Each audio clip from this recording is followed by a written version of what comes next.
Hello, today I'm going to talk about my top 20 psychedelic witch folk horror songs for Halloween. I'm a big folk horror fan. If you've seen my other channel, the link is below, you will realize how much I like folk horror. I like it in cinema, in literature, and also in song. So I decided to put this list together of what I think are the top 20 songs in this vein. I may have missed something. If you think there's something that should be on here, you can comment below, but let's get into it. At number 20, we have North County Maid from the Owl Service, a modern British folk collective reviving ghostly ballads and rural myths with a cinematic edge. So this band's name is inspired by the Alan Garner novel The Owl Service, and the book is rich in Welsh myth and supernatural undertones. I also talk about it a bit in my top folk horror TV series. But as far as this song, I love the hurdy-gurdy, or maybe it's a sustained fiddle drone, I'm not sure, but it just sounds awesome. I also love when the bass drum kicks in on the chorus. If you like this, they have a rather extensive catalog of albums since 2006. At number 19, we have Lord and Master from Heron, an English folk group who made 2 albums in the early 1970s and have continued to perform since reforming in the 1990s. The woodland setting and organic recording give their songs an unforced, almost enchanted quality. It's very pastoral, wistful. It feels entwined with nature. It's got this ambiguity and existential weight. The narrator doesn't clearly define Lord and Master. Is it nature itself? The deity, the self? It's a mystery, but a worthy mystery, I think. At number 18, we have The Murder of Maria Marten from Shirley Collins and the Albion Country Band. Shirley Collins is a towering figure of English folk, preserving traditional songs with clear, unaffected delivery. This track comes from her 1971 collaboration with the Albion Country Band. Her voice is stark, honest. It turns this historical murder ballad into a chilling living history. This is kind of a folk jam. It feels very macabre and chilling, but the song recounts the real 1827 murder of Maria Marten in Polstead, Suffolk, killed by William Corder in the Red Barn. And this was on 19th century broadsides, these cheap print sheets that spread sensational crimes through verse. They were meant to be sung in taverns or markets, spreading the news. But the Red Barn murder became one of Victorian England's biggest media sensations. It inspired stage melodramas, penny dreadfuls, lantern shows, and eventually silent films. Number 17 is Heaven Heath by Mellow,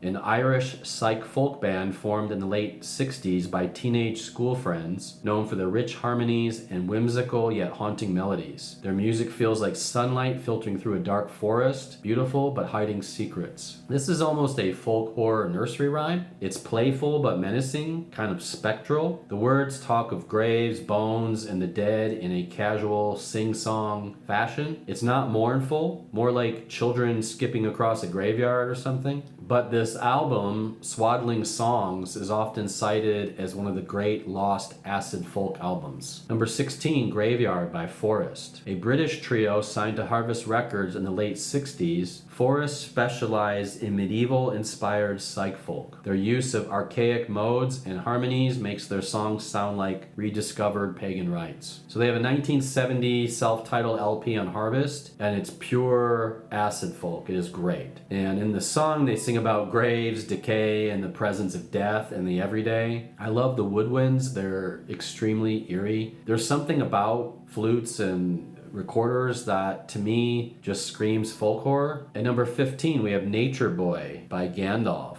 an American psychedelic band from New York active in the late 60s, whose sole self-titled album became a cult classic. They transformed familiar material into lush, otherworldly dreamscapes steeped in mystery. This is a cover. I've always loved this song quite a bit, but this version is haunting, ethereal, sounds more cosmic. It's kind of drifting, otherworldly. Their album Journey to an Imaginary Land is kind of this ambient folk hybrid record, often compared to Popol Vuh. At number 14, we have Rosemary Hill from Fresh Maggots, a teenage English folk rock duo who released one self-titled LP in 1971, blending acoustic folk with fuzz guitar. They combine youthful innocence with an undercurrent of menace, making their pastoral songs subtly uncanny. So this is wistful and bittersweet. The words are essentially a love and loss ballad. The hill becomes a site of memory and haunting, the singer addressing someone absent or lost. I think the strings are a nice touch. They're deep in the mix, but if you wear headphones, they're just right, I think. At number 13, we have Candle Song by the Daughters of Albion, a short-lived Los Angeles psych folk duo from 1968. And this is produced and arranged by Leon Russell. Their ethereal harmonies and warm production feel like an invitation to a candlelit seance or something. And I think this sounds very Age of Aquarius. It's a little more reminiscent of the Fifth Dimension or the Association or the Mamas and the Papas than traditional folk or psych folk. I also think this sounds very American compared to most of the Brits on this list. Number 12, we have Silver Fox by Fern.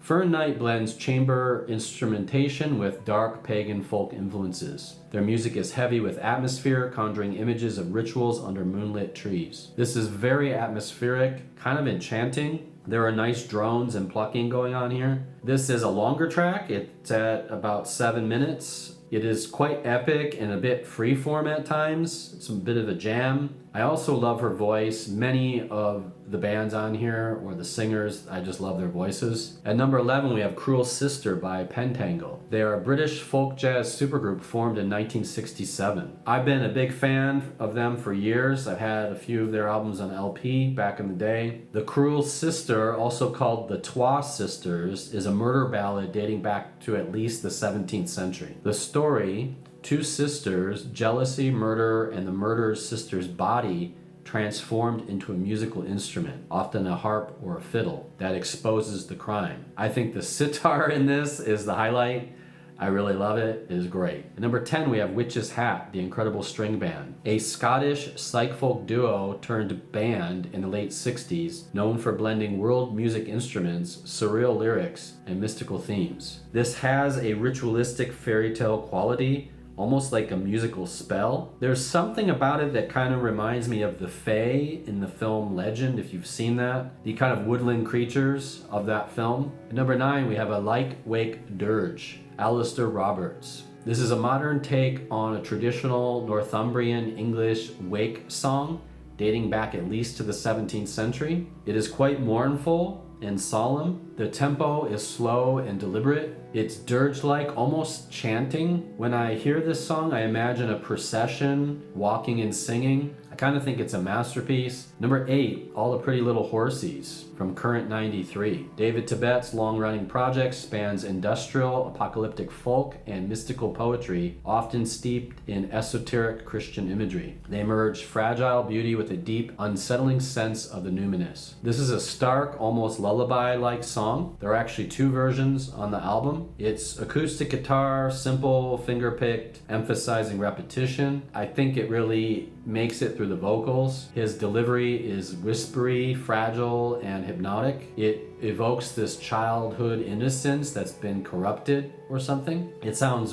very menacing. At number 7, we have Cat Black, the Wizard's Hat, the alternate mono version by Tyrannosaurus Rex, later called T-Rex. Before his glam rock fame in T-Rex, Mark Bolan recorded whimsical, occult-tinged acoustic songs under the name Tyrannosaurus Rex. So Bolan's early work brims with this magical imagery and a naive, enchanted charm, I think. But I love this take. There's something so charming about it. There's this intimacy and rawness. I had all of these albums on vinyl back in the day before I sold a lot of my vinyl when I moved to Korea. My People Were Fair, it had Sky in Their Hair, Prophets, Seers, and Sages. I just love these albums. They blend playfulness with a eerie quality. On this track, there's something kind of 1950s about the chanting in the chorus, and it's almost a little silly, but I love it. Number 6, we have Tam Lin by Fairport Convention. The pioneering British folk rock band who electrified traditional ballads, Tam Lin retells a Scottish fairy rescue story. So this is a traditional Scottish ballad collected in the Child Ballads. Young Janet rescues Tam Lin from the Queen of Fairies by holding on to him through terrifying transformation. Hallucinations. And this is another epic track at around 7 minutes. It is from the album Liege and Leaf from 1969. I'm a big Sandy Denny fan, and if we're calling it out like it is, Fairport Convention inspired so many bands on this list. I could have had this higher, but I struggled because the rest of the songs, I don't know, I have something connected to them. At number 5, we have The Garden of Jane Delaunay by the band Trees, a British psych folk group whose music blends delicate melodies with electric guitar bite. So I'm just gonna say it, this is one of the saddest songs I've ever heard. It really chokes me up every time I hear it. I think it's a masterpiece that in some ways just transcends this list, and perhaps even transcends time. I feel like hundreds of years from now, they may still be singing this song. It's vague and dreamlike. It's about nature, love, and loss, and this spectral imagery kind of dominates. It's about the uncanny. There's this elusive grief in it. It's quite tragic. I love the harpsichord. I love how it kind of meanders along. You know how some music can kind of trick your heart? That's what I think this does. There are moments where it just kind of flows into this area, and it just hits me. It's just so strong. Number 4, we have Fire Leap by Paul Giovanni and Magnet. This is an eerie fertility rite from the Wicker Man soundtrack.